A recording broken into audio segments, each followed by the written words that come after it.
광역시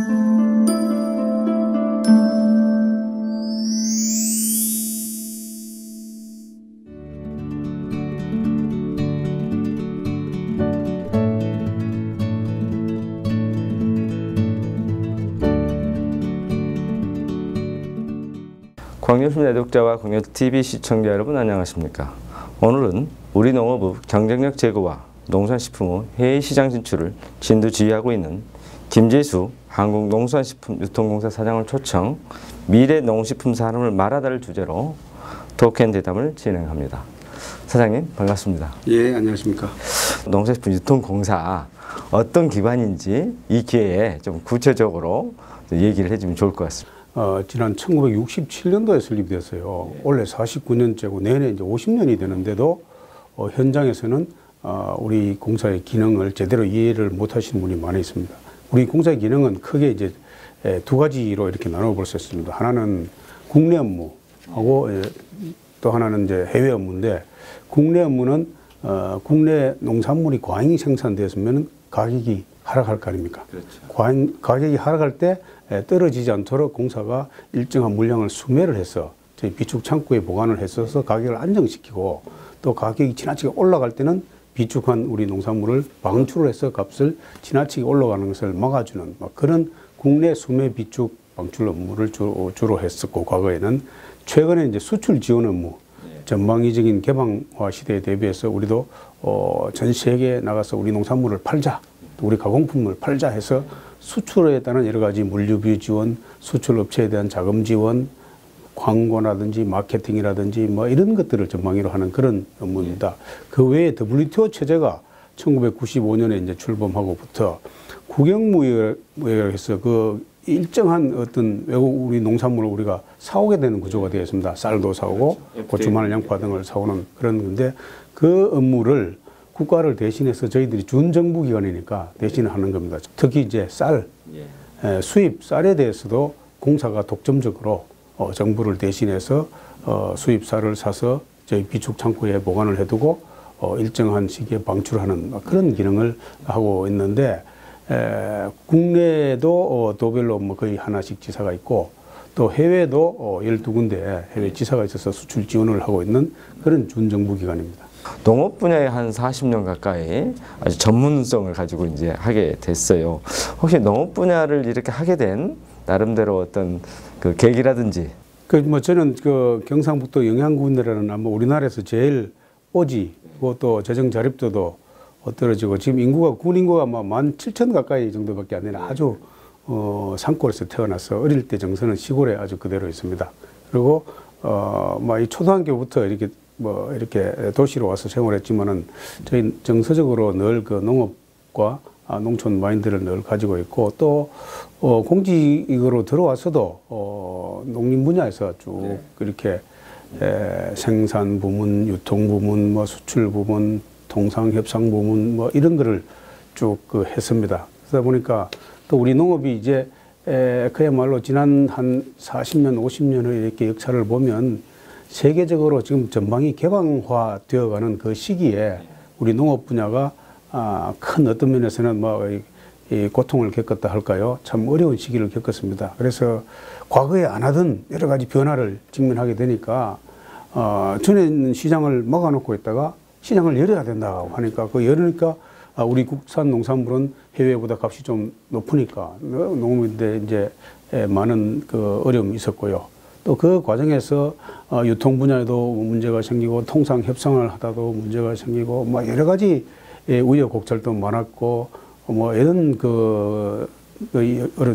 어려운 역사가 있었는데, 제가 그런 그 과정에서 이제 실무자로서 또 중간 관리자로서 또 정책을 결정하는 그런 고위직도 하고 많이 했습니다만은, 제가 열심히 한 거와는 또 별개로 그 성과가 아직 만족할 만한 수준으로 나타나지 않은 것 같아서 늘 좀 안타깝게 생각을 합니다.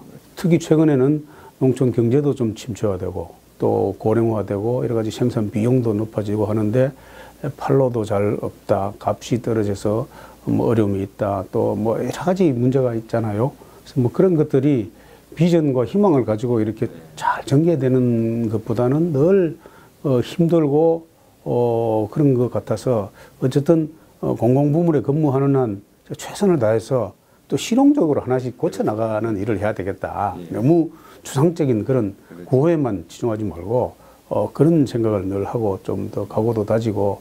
김 수출이 그 사상 최초 3억 달러를 돌파를 했습니다. 단일 종목으로 3억 달러면 굉장히 큰 건데요. 그래서 또 이에 딱 이렇게 타이밍에 맞게끔 또 장보고 프로젝트라고 하는 것을 글로벌하게 딱 발표를 하셨어요. 광주 전남에 아시다시피 뭐 전남은 뭐 농산물도 아주 우리나라 1위 하는 것이 많고 특히 수산물은 뭐 대표적으로 여러 가지 이제 김이나 전복이나 뭐 여러 가지가 아주 수출 유망 품목이기도 한데 그 가운데 수출이 가시적인 성과를 낸 게 김입니다. 작년에 처음으로 이제 3억 불을 초과를 해서 여러 가지 그 좋은 희망을 보이기도 하고 또 나름대로 여러 가지 뭐 식품 안전이나 이런 것에 좀 더 보완을 합니다만 어쨌든 굉장히 이 수산 수출에서 어떤 그 굉장히 큰 비전을 보여줬습니다. 그래서 앞으로 수출국이 그동안에는 다만 이제 일본이나 미국 등 이렇게 몇몇 국가에 한정되어 있었는데 이제는 중국이 큰 시장으로 다가오고 있어서 대중 수출을 또 확대하기 위한 여러 가지 기반을 많이 조성했습니다. 그래서 저희들이 가까운 청도, 칭다오에다 물류센터도 건설해 놓았어요. 한 4,400평 정도 되는 그 큰 시설을 냉장 창고도 있고 해서 이제 중국 본토에 우리 공사에 어떤 물류센터가 만들어져서 우리 농식품의 수출 거점 역할을 지금 하고 있고 앞서 말씀드린 김의 경우에는 우리 친환경적인 그런 작물이라고도 할 수 있는데 수산물로서는 아주 우리 이 몸에 좋은데 그동안에 서구인들한테는 김의 별로 잘 알려지지 않고 이거 뭐 블랙페이퍼라든지 기사 이상한 이름으로 좀 불려지기도 하고 했었는데 최근에 이것이 아주 몸에 좋은 기능성 식품이다. 기능성 수산물이라는 것이 좀 알려지고 있습니다. 그래서 김을 사용한 다양한 요리도 지금 많이 개발해 놓고 있고 김 선액도 많고 그래서 소비 촉진이 많이 되고 있어서 우리가 이런데 더 열심히 좀 하면은 이제 그야말로 수출 농업 시대를 이어갈 수 있다. 그런 생각을 합니다. 그러면 이 수산물, 그 중요한 그 농산물도 다 이 광주 전남 지역에는 많으니까 여기에 기능성도 연구하고 가공품도 많이 만들고 서구인들의 입맛에 맞는 그런 것을 이제 본격적으로 하면은 뭐 굉장히 그 미래 비전이 있는 산업입니다. 한중 FTA가 이제 발효돼서 집중적으로 이제 특히 농수산물 같은 게 뭐 수입하고 수출을 하고 있는데요. 관련해서 해외 시장에 대한 그 농수산물의 수출 전략. 우리가 그동안에 농산물을 수출한다는 데 대해서는 많은 그 중점을 못 뒀어요. 그래서 수출 자체가 금액이 약 한 30억 불 수준에서 20년 이상 그렇게 쭉 왔습니다. 그래서 이제 한 수출을 본격적으로 하자, 개방 시대에 열심히 하자 해서 한 게 불과 몇 년이 안 됩니다. 한 6, 7년 정도 됐는데 지금 그래서 30억 불 수준에 머물다 지금은 지난해 80억 불이 됐습니다. 한 몇 년 사이에. 그리고 조만간 이제 100억 불을 내다보는 그런 시대인데 수출 국가도 그때 과거에는 일본이라든지 뭐 미국 일부 이렇게 되어 있었는데 이제는 아시다시피 중국이라는 큰 나라가 옆에 있습니다. 중국이 전 세계에서 농산물 수입을 두 번째로 많이 하는 나라예요. 한 1,380억 불 정도를 수입하는 나라입니다. 제1위가 미국이고요.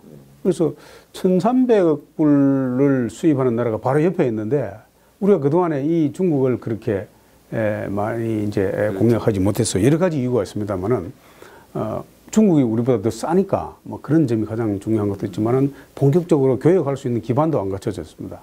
그래서 이제는 FTA가 본격적으로 되었으니까 우리도 얼마든지 중국 시장에 진출할 수가 있다. 저도 뭐 여러 군데를 가봤습니다만 보면 뭐 최근에 중국인들이 수산물 소비도 급격히 늘어나고 안전한 농산물에 대한 수요가 급격히 늘어나고 있어요. 그래서 이 해삼이나 전복 수요도 많고 굴 같은 것도 수요도 많고 그렇더라고요. 그러니까 우리의 수산물이나 우리의 농산물도 중국인의 입맛에 맞도록 잘 어떻게 만들어서 깨끗하고 안전하고 위생적으로 만들어서 비싼 값에 팔아야 된다. 가장 큰 시장을 우리가 옆에 두고 이것을 잘 활용하지 못하면 우리가 또 문제가 있다고 볼 수 있어요. 그러니까 열심히 중국의 식품 소비 패턴도 연구하고 그 패턴에 알맞게 우리가 고급 상품으로 만들어서 나가야 된다. 대중 상품으로 만들면 안 된다고 봐요. 고급 상품으로 만들고 고급 가치를 보여야 된다. 전반적으로 중국인들이 지금 강조하는 것이 건강 기능성과 장수 뭐 이런 분야를 강조하고 있어요. 그런 그 점에 좀 포커스를 맞추어서 지역의 농민이나 이런 부분들은 또 생산에 대한 생산품에 대한 가격 안정이 굉장히 중요하거든요. 수급 불안정을 최소화하는 어떤 대책이나 이런 것을 좀 예, 수급 불안이 사실은 뭐 이렇게 간단하지는 않습니다만은 우리 국민의 수요 소비에 알맞는 공급 생산을 이렇게 정확하게 맞춰가기는 좀 어려워요. 더군다나 요즘은 뭐 기상 변화도 많고 또 이제는 기술도 보편화되어 가지고 뭐 어느 한 품목이 굉장히 괜찮다 생각하면 또 많은 농업인들이 또 일로 이제 같이 한 곳으로 모이는 그런 영향도 있고 어쨌든 뭐 여러 가지 이 변화가 많이 있어서 최근에는 저희들이 수급조절위원회 같은 위원회를 만들어서 거기 각계 전문가들이나 또 생산자 대표, 소비자 대표, 연구기관 대표, 정부 관계자들이 모여서 그 수급 상황을 총체적으로 이렇게 잘 분석해서 정보도 알려주고 또 원래 지금 얼마를 수매를 하자. 또 방출 시기는 이때쯤 하자. 뭐 이런 것들을 협의를 해서 조절하는 그 기능을 하게 됐습니다. 이제 그렇게 하다 보니까 이 폭등 폭락이 굉장히 줄었어요. 과거에는 한 16% 정도 이렇게 등락폭이 있었는데 최근에는 12% 정도로 줄어서 지금 아마 폭등 폭락은 지금 많이 지금 없죠. 그러나 가능하면 그걸 더 줄이고 줄이는 것이 중요한 게 아니라 농업인들에는 정말 생산비를 커버하는 적정한 가격을 보장하는 것이 중요하다. 그래서 그런 부분을 저희들이 중점적으로 대책을 세우고 있는데 아시다시피 지금 농작물 같은 전반적인 과잉 기조고 소비는 전반적으로 감소하는 추세입니다. 대표적인 게 쌀입니다만은 많이 안 먹어요. 옛날에 반 토막 정도 이상으로 소비가 안 되니까 그런 부분에서 우리가 소비와 생산과의 그 불균형을 해소하기 위해서도 국내적으로 정책들을 잘 세워야 되겠지만 수출을 해야 됩니다. 수출을. 그렇죠. 수출도 많이 해야 되고 그다음에 가공을 해서 과잉 생산 농산물을 다양한 형태로 가공을 좀 해서 소비가 늘어날 수 있도록 그런 방법도 지금 하고 있습니다. 그리고 이제 최근에 우리 사장님께서 스마트 스튜디오라고 이제 AT 센터에 이제 개설을 했는데요. 예. 거기 이제 가장 이제 말씀하신 것 중요한 게 유통 단계를 줄이는 거. 예. 이제 여기 보니까 1단계 유통 시대를 열겠다고 그러셨어요. 예, 농산물 유통이 산지에서 농업인이 생산하면은 수집상이나 뭐 이런 분들이 또 수집을 하고 공판장이나 또는 인근의 도매 시장을 가서 또 상장하고 경매하고 또 이렇게 몇 단계 거치지 않습니까? 예. 그래서 이 단계가 구조적으로 굉장히 우리나라가 소농 생산 구조를 가지고 있다 보니까 줄이기가 굉장히 어려워요. 그래서 그동안에 많이 노력도 했습니다만은 한계가 있었습니다. 그런데 여러 가지 생계 농업에 종사하시는 분도 계시고 유통 분야가 단계가 이렇게 몇 개 되다 보니까 그런 부분을 물리적으로 고치기 어렵고 그동안에 많이 이렇게 고치려고 시도했습니다만은 단계는 준다고 하더라도 유통 비용은 안 줄었더라. 소비자는 가서 비싸게 사고 농업인들은 오히려 별로 비싼 업체를 못 파는 거죠. 시장에서 흐르는 물류 흐름을 좀 바꾸자 해서 만들어낸 것이 1단계 유통을 한번 해보자. 그래서 이런 스튜디오 같은 걸 만들어 놨습니다. 우리 AT 센터에. 방송, 사진, 촬영 장비를 싹 갖춰놓고 농업인이나 생산한 농산물이나 그 외 여러 가지 가공 제품을 직접 들고 와서 거기서 이렇게 선전을 하는 겁니다.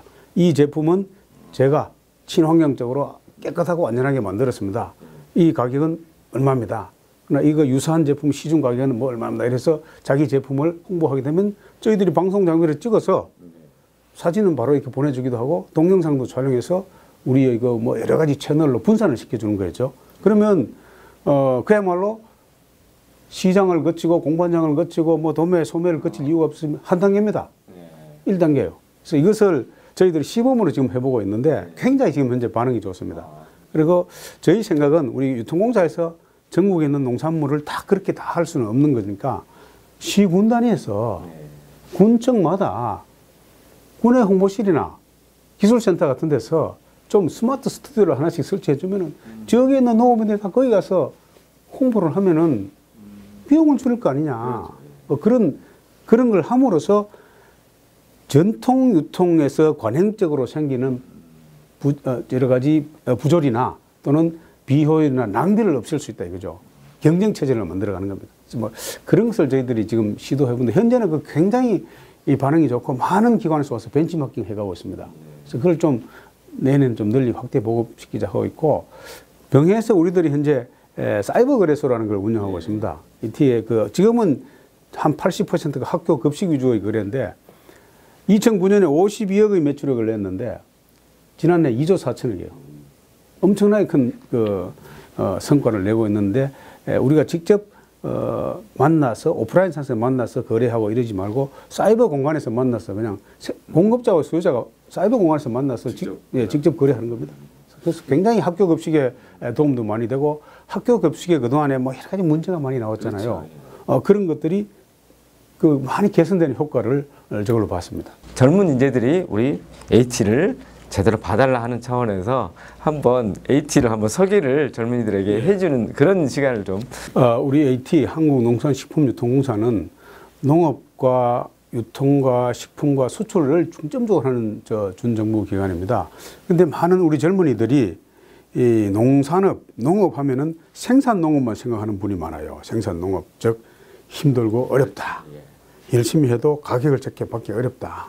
뭐 이런 것만 생각하고 있는데 농업이 생산 농업만 있는 것이 아니라 생산 이후에 농업도 많습니다. 즉 가공을 하고 저장을 하고 유통을 하고 수출하는 이런 부분도 있고 또 생산 이전에 투입 분야, 예를 들어 종자나 비료나 농기계나 뭐 여러 가지 분야의 연구 분야도 많고 전방위 산업이에요. 최근에는 농업을 미래의 고부가가치 신성장 동력 산업이라고 하는 이유가 농작물을 가지고 여러 가지 신소재를 많이 뽑아내고 뭐 약재 성분도 뽑아내고 여러 가지 기능성 식품 소재도 뽑아내고 어쨌든 농업 분야가 생산 농업 중심의 패턴이 과거의 관행 농업이라고 하면 지금은 완전히 새로운 미래 농업이다. 이 분야에는 아주 머리 좋은 사람 학생들이 많이 들어와야 되고 비전과 희망이 다양한 그리고 여기는 농업 생명공학을 전공한 사람만 와야 되는 게 아니라 전기, 전자, 화학, 통신 각종 첨단 과학이 들어오는 분야예요. 이게 그렇기 때문에 나노기술 이런 것들도 많이 필요한 분야입니다. 그래서 그런 분야에 대한 수요가 많은데 대부분의 청년 학생들이 그걸 잘 몰라요. 모르고 농사하면은 힘들고 하는 생산 농업 우리 어르신들이 굉장히 힘들게 하는 거고 그거는 힘들게 한 것만큼 또 소득 보장이 안 되는 분야구나. 농촌에 가보니까 또 인력도 많이 부족하고 하는 그런 그 외형만 보는데 미래는 그렇지 않을 것이라는 생각이 확실합니다. 우리 AT가 최근에 청년 일자리 창출과 관련해서 하나 획기적으로 한 게 몇 개 있습니다. 우리 양재동 서울 그 AT센터 지하에 에이토랑이라는 식당을 만들었습니다. AT 레스토랑을 줄여서 에이토랑이라고 해놓았는데 조리, 외식, 식용과 출신 학생들 최근에는 뭐 다른 거 전공 학생들도 많습니다. 들어와서 3주 동안에 실전 식당 운영을 하는 거예요. 우리가 장비와 시설을 딱 갖춰놨습니다.